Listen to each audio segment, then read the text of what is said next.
우리는 지금 제20대 대통령 선거를 치르고 있습니다.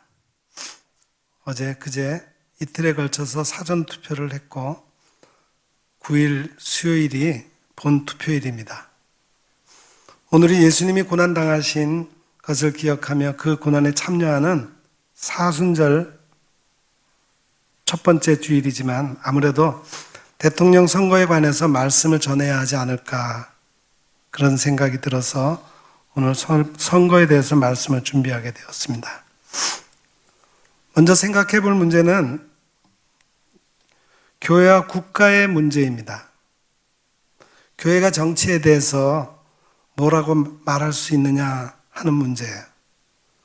물론 현재 우리나라는 정교 분리의 원칙을 갖고 있기 때문에 교회가 정치에 대해서 간섭하지 못합니다. 그래서 목사인 제가 강단에서 나는 어느 당, 어느 후보를 지지하니까 우리 교인들도 이 후보를 찍어주십시오 라고 한다면은 선거법 위반이 됩니다. 또 제가 그렇게 말한다 하더라도 우리 교인 중에 그렇게 따를 사람도 별로 없을 겁니다. 역사를 살펴보면은 예전에 고대 국가에서는 어디에서나 종교와 정치가 하나인 재정일치의 구조를 가졌습니다. 국가를 다스리는 최고 지도자가 신에게 제사 드리는 일을 주장하는 제주를 겸했어요. 그러다가 점점 재정이 분리되었죠. 그러면서 중세에 가보면은 왕권이 높은가 교황권이 더 높은가 싸움에서 교황권이 왕권을 누리기도 했습니다. 잘 아는 대로 그 대표적인 사건이 카누사의 굴욕이라고 하는 사건이었죠. 1077년 신성 로마 제국의 황제 하일리 4세가 교황권에 도전했다가 자기가 폐위가 되는 위기에 처하자 북이탈리아 카누사 성에 있는 교황 그레고리우스 7세를 찾아가 눈 속에서 무릎을 꿇고 3일 동안 사죄한 유명한 사건입니다. 그 이후 교황권이 강화되므로 교회는 타락되었고 종교개혁이 일어났고 문예부흥 운동이 일어나면서 농민 봉기, 프랑스 혁명 등을 통해 근대 민주주의 국가들이 태동하면서 종교는 정치에 간섭해서는 안 된다는 정교 분리의 원칙이 수립되었습니다. 그렇다면 정말 교회는 정치에 대해서는 한마디도 해서는 안 되는 것일까요?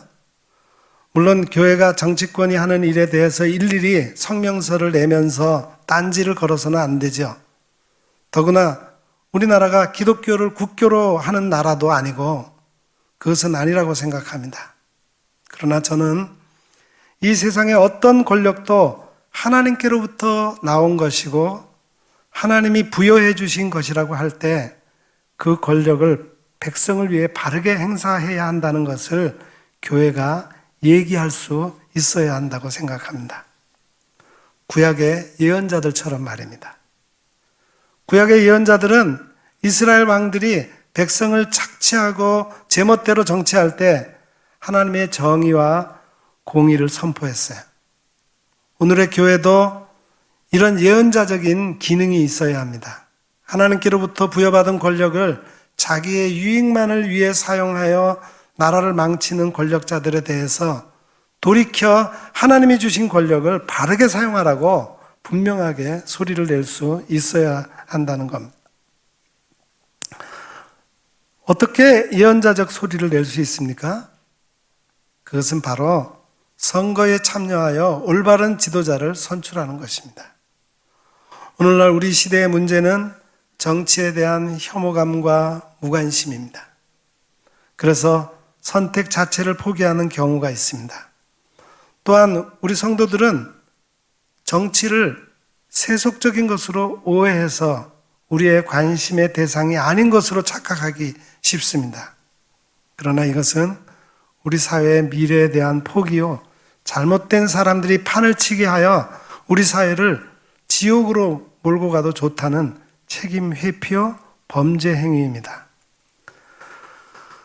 우리의 적극적인 선거 참여로 정치를 바르게 세워야 하고 올바른 지도자를 뽑아 이 땅에 하나님의 나라가 이룩되도록 적극적으로 노력해야 합니다. 우리는 선거에 책임 있는 태도를 가져야 합니다. 관심을 가지고 눈을 크게 뜨고 바로 판단하고 바로 선택해야 합니다. 적당히 알고 그냥 무책임한 선택을 하는 것은 하나님의 뜻을 저버린 범죄입니다. 또 지나치게 매달려서 우리끼리 편가르고 반목하여 혼탁 선거를 부채질하지 않아야 하지만 지나친 방관이나 무관심은 우리의 미래를 불의한 세력에 내팽겨치는 범죄를 저지르는 것입니다. 예언자가 하나님의 예언 활동을 포기하는 잘못을 저지른 것과 같습니다. 오늘 본문인 시편 112편은 그 앞에 111편과 짝을 이루는 것입니다. 이 두 시편의 시는 각각 지금 우리 성경에는 10절로 나누어 있지만 그 내용상으로는 각각 22절로 이루어진 시들입니다. 그리고 우리말 번역으로는 볼 수 없지만 그 22절의 각 절은 히브리어의 22개의 글자를 알파벳 순으로 사용해서 시작됩니다. 즉 영어식으로 설명을 하자면은 첫 절은 A자로 시작하고 둘째 절은 B자로 시작하고 셋째 절은 C자로 시작하도록 아주 정교하게 작시한 시입니다. 시편 111편과 112편이 모두 이렇게 작시된 것이라는 데에서는 이 두 편이 짝을 이루고 있다는 것을 알 수 있습니다. 111편은 언약의 하나님을 찬양하는 시편입니다. 이 시편은 하나님께서 그 언약 백성들에게 행하신 일들과 그 일들을 통해서 드러나는 하나님의 특성이 무엇인가를 노래하고 있습니다. 111편 3절에서는 그의 공의가 영원히 서 있다라고 말합니다. 그리고 4절에서는 여호와는 은혜로우시고 자비로우시다라고 합니다. 또 7절에서는 그의 손이 하는 일은 진실과 정이며 그의 법도는 다 확실하다라고 합니다. 또 9절에서는 그의 이름이 거룩하고 지존하다라고 합니다. 그리고 10절에서는 이러한 하나님 여호와를 경외함이 지혜의 근본임을 밝히고 그의 계명을 지키며 그를 찬양함이 마땅하다 이렇게 결론 짓고 있습니다. 오늘 본문인 112편은 하나님을 경외하고 그의 계명을 지키며 그를 찬양하라고 한 시편 111편의 끝절의 결론을 그냥 받아서 그 말로 시작하는 것이나 다름이 없습니다.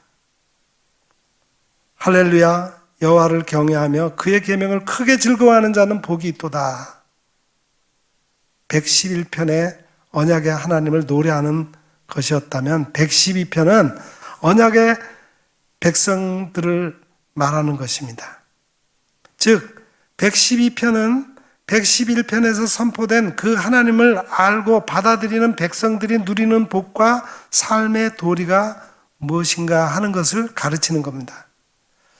본문 1절이 여호와를 경외하며 그의 계명을 크게 즐거워하는 자는 복이 있다라는 선언이라면은 2절 이하는 모두 그 복이 어떤 것인지에 대한 설명입니다. 한 절 한 절 살펴보겠습니다. 먼저 2절을 봅니다.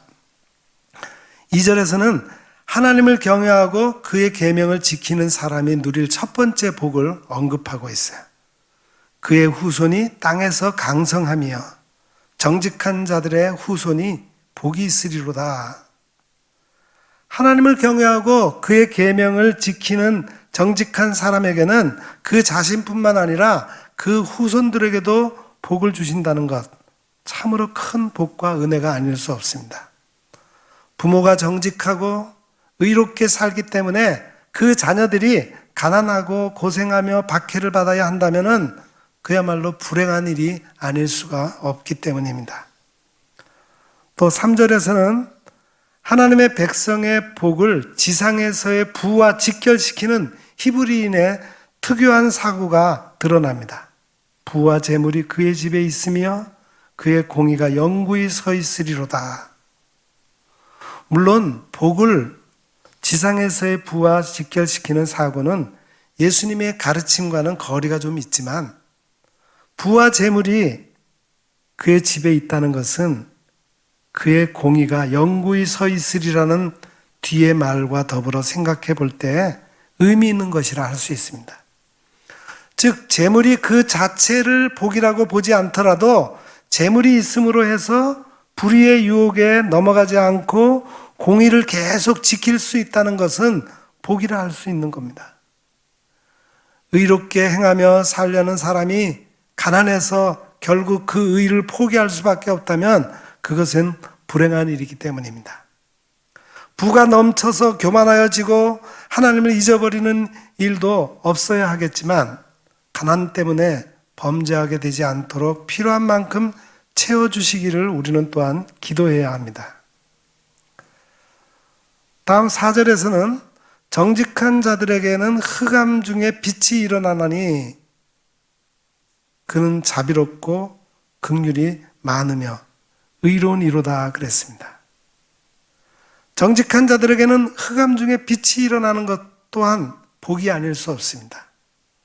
만일 정직하게 사는 사람에게는 아무런 희망의 빛이 보이지 않고 오로지 흑암 곧 절망뿐이라면 그 삶은 불행이요 비극이기 때문입니다.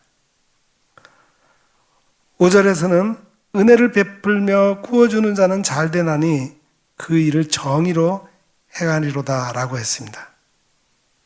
남에게 은혜를 베풀고 돈이나 양식을 필요로 하는 사람에게 거저 주거나 혹은 아주 관대하게 빌려준다면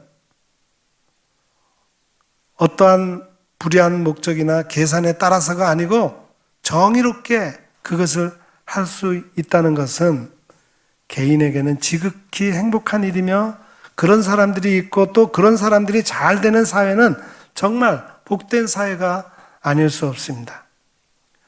은혜를 베풀거나 구워줄 수도 없고 은혜를 베풀어도 돌아오는 것이 배은망덕뿐인 사회, 구워가고도 안 갚는 사람은 배부르고 구워주고 돌려받지 못한 사람만 사업이 부도나고 망하는 사회, 조그마한 돈을 고리로 빌려주고는 제때 갚지 않는다고 채무자나 그 식구들을 납치하고 폭행하며 신체의 일부를 절단하거나 빚 대신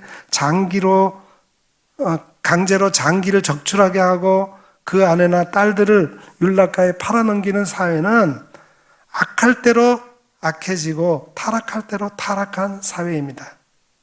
이러한 사회 속에서 어찌 행복을 기대할 수 있겠습니까?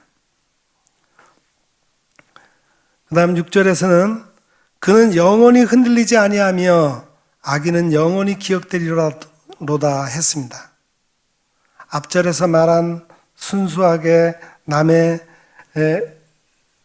은혜를 베풀고 돈이나 양식을 필요로 하는 사람에게 거저 혹은 아주 관대하게 빌려주는 사람이 영원히 흔들리지 않고 늘 그렇게 행할 수 있다는 것, 그리고 그런 의인들이 정당하게 인정받고 영원히 기억될 수 있다는 것 또한 개인과 사회를 복되게 하는 것임에 틀림이 없습니다. 순수하고 겸손하게 사랑과 도움을 베풀며 바르고 정당하게 일을 하는데 칭찬이나 인정은 고사하고 있는 그대로 이해라도 해주면 좋겠는데 오해하고 빈정거리며 왜곡시켜 비방하고 방해하는 일을 당하다 보면은 낙심하고 상처받아서 더 이상 그런 일을 하지 않고 살기로 마음먹게 만드는 그런 사회라면은 병이 단단히 든 사회일 수밖에 없고 보통 사람들은 그 속에서 행복할 수 없는 것입니다. 거짓말 잘하고 겉멋술수 잘 쓰며 기발한 아이디어로 멋지게 자기를 포장하는 불의한 사람들만 인정받고 착하고 성실하며 의로운 사람들은 인정도 기억도 되지 않는 사회라면 복된 사회가 결코 아닐 것입니다. 자, 그 다음 7절을 보시죠. 7절에서는 아무리 흉한 소문을 듣게 되고 자신에 대한 온갖 오해하는 말이나 빈정거리는 소리나 왜곡된 이야기나 비방을 들어도 두려워하지 않고 하나님을 믿기 때문에 그 마음이 흔들리지 않을 수 있는 것이 복이다. 그렇게 말하고 있습니다. 그는 흉한 소문을 두려워하지 아니하며 여호와를 의뢰하고 그의 마음을 굳게 정하였도다. 일시적으로 오해와 조롱과 박해와 음해가 있을지라도 곧 진리가 드러나고 정직한 사람이 승리하는 사회라면은 그 사회는 분명 복된 사회입니다. 또 8절에서는 그의 마음이 견고하여 두려워하지 아니할 것이라 그의 대적들이 받는 보응을 마침내 보리로다 합니다. 이것은 오해와 조롱과 비방과 음해가 있을지라도 오래가지 않고 진리가 드러날 뿐만 아니라 악하고 불의한 자들이 그 정당한 대가를 받는 것을 볼 수 있는 사회가 또한 복된 사회임을 말해주는 겁니다. 아무리 크고 중한 악과 불의를 저지르고도 그에 상응하는 대가를 치르게 하지 않고 버젓이 활개치며 살게 내버려두는 사회는 복된 사회가 아닙니다.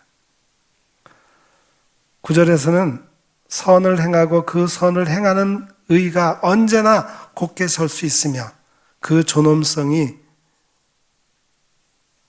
영예롭게 드러날 수 있는 것 또한 복된 것이라고 말합니다. 그가 재물을 흩어 빈궁한 자들에게 주었으니 그 의가 영구히 있고 그의 뿔이 영광 중에 들리로다. 여기서 뿔이라고 하는 것은 존엄성을 상징하는 겁니다. 끝으로 10절에서는 의인이 좋은 결과를 보고 악인이 나쁜 결과를 얻는 것이 복된 일임을 말합니다. 악인은 이를 보고 한탄하여 이를 갈면서 소멸되리니 악인들의 욕망은 사라지리로다. 의인들이 한탄하며 사라져야 하는 세상은 분명 불행한 사회입니다. 악인들이 후회하고 한탄하며 소멸되고 악인들의 욕망이 더 이상 통하지 않는 사회가 복된 사회입니다. 이상에서 우리는 개인적으로 뿐만 아니라 사회적으로 복된 것이 어떤 것인지를 보았습니다. 그 가운데서 복받는 사람들이 어떤 사람이며 복받는 사람들이 어떻게 행해야 할지가 드러났습니다. 여기서 우리는 복받는 사람들의 덕목으로서 특히 정직성에 주목해야 할 것입니다. 본문 2절에서 정직한 자들의 후손에게 복이 있으리로다 그랬고 4절에서는 정직한 자들에게는 흑암 중에 빛이 일어난다라고 했습니다. 또 3절에서 말하는 공의나 5절에서 말하는 정의나 6절에서 말하는 의는 다 이 정직한 사람을 가리키는 말들이라 할 수 있습니다. 정직한 사람들이 결국 행복할 수 있으며 그들만이 진정 복된 사회를 만들 수 있는 것입니다. 그런데 오늘날 우리 사회는 어떤 사회입니까? 정직한 사람들의 자녀들이 복을 누리기는커녕 오히려 피해를 입고 소외되는 사회는 아닙니까? 부가 정의보다는 불의와 더 친근한 관계를 맺고 있는 사회는 아닙니까? 의롭게 행하며 살려던 사람들이 가난 때문에 의를 포기하게 만드는 사회는 아닙니까? 정직하게 사는 사람에게는 아무런 희망의 빛이 보이지 않는 어두운 사회는 아닙니까? 개인 돈이건 나라 돈이건 닥치는 대로 해먹은 사람들은 아무리 국가 경제의 위기가 와도 더 잘 살고 정직한 사람들은 오히려 힘들게 키워온 사업체마다 다 헐값에 내놓아야 하거나 가정이 파탄나는 그런 사회는 아닙니까? 순수하고 겸손하며 선하고 정당하게 일하며 사는 사람들에게는 낙심과 상처를 주고 거짓말 잘하고 겉모술수에 능한 불의한 사람들만 떵떵거리고 즐기며 사는 사회는 아닙니까? 거짓말과 근거 없는 비방과 조작된 폭로가 하도 난무해서 진리는 도무지 드러날 수 없게 되어버린 사회는 아닙니까? 명명백백한 부정을 저지른 사람이 제대로 벌을 받는 것을 단 한 번만이라도 보고 싶어도 도무지 볼 수 없는 사회가 우리 사회가 아닙니까? 의인들이 후회하고 한탄하며 사라져야 할 텐데 오히려 악인들이 후회하고 한탄하며 사라져야 할 텐데 오히려 의인들이 한탄하며 눈물을 뿌리며 사라져가야 하는 세상은 아닙니까? 언제나 이 사회, 이 나라를 이대로 그냥 내버려 두겠습니까? 이제는 바꿔야 합니다. 어떻게 바꿀 수 있겠습니까? 우리는 지금 이 나라의 대통령을 뽑는 선거를 치르고 있습니다. 민주사회에서 온 국민이 직접 정치에 참여할 수 있는 유일한 기회입니다. 우선 이 기회와 권리를 포기해서는 안 됩니다. 꼭 투표해야 합니다. 그리고 잘 뽑아야 합니다. 앞으로 5년간 나라를 다스릴 대통령이지만 잘못 뽑을 때 나라와 국민 한 사람 한 사람에게 미치는 영향은 10년, 20년을 갈 수 있습니다. 어떤 대통령을 뽑아야 합니까? 무엇보다도 정직한 대통령을 뽑아야 합니다. 우리나라에 가장 급하고 중요한 것은 역사가 바로 서는 것입니다. 역사가 바로 서려면은 법이 바로 서야 합니다. 법을 무시하는 사람은 역사를 바로 세울 수 없습니다. 법이 살아있는 나라가 되어야 경제도 정상화되고 힘을 얻습니다. 법이 바로 서지 않으면 정치고 사회고 문화고 교육이고 국방이고 안보고 다 제대로 될 리가 없습니다. 초법적으로 행동하는 대통령은 이제 이 나라에서 추방해야 합니다. 정직하고 거짓말하지 않는 대통령을 뽑아야 합니다. 국민을 무시하고 수시로 말 바꾸는 사람에게는 이제는 절대로 표를 주지 않아야 합니다. 재간 있는 홍보팀들을 고용해서 만들어내는 그럴듯한 이미지에 속아서 표를 던지지 않도록 주의해야 합니다. 즉흥적인 공약이나 선동적 구호로 일단 표를 얻고 보자는 술수를 부리는 후보에게는 한 표도 주지 말아야 합니다. 후보들이 평소에 보여온 언행과 성실함을 보고 선택해야 할 것입니다. 정직한 대통령 뽑고 우리 모두도 정직해짐으로 복된 나라를 만들어야 합니다. 물론 투표가 우리나라 정치를 위해서 할 수 있는 유일한 것은 아닙니다. 오늘 본문에서 복받는 사람의 덕목 중 정직성을 특별히 주목했지만 복받는 근원이 어디에 있는 것인지를 잊어서는 안 됩니다. 여기서 우리는 다시 본문 1절 말씀으로 돌아가야 합니다. 할렐루야, 여호와를 경외하며 그의 계명을 크게 즐거워하는 자는 복이 있도다. 다시 말하면 우리 그리스도인 한 사람 한 사람이 하나님의 말씀을 청종하며 믿음을 바르게 지키고 열심히 기도하는 것입니다. 한편으로는 국민으로서의 선거권을 바르게 행사하며 다른 한편으로는 하나님의 백성으로서 하나님 앞에 바로 서고 신앙인으로서 삶을 바르게 사는 것입니다. 그렇게 할 때 하나님께서는 우리를 복되게 하실 것이며 이 나라를 복된 나라로 변화시켜 주실 것입니다. 기도하겠습니다. 거룩하신 하나님, 이번 대선에 우리가 어떤 지도자를 선출해야 하는지를 말씀해 주시니 감사합니다. 하나님 앞에서 정직히 행하고 하나님의 정의를 따라 나라를 이끌고 자기의 이익보다 백성을 살피며 섬기는 지도자를 선출하게 하옵소서. 저희에게 하나님의 공의를 이루기 위한 분별력을 주옵소서.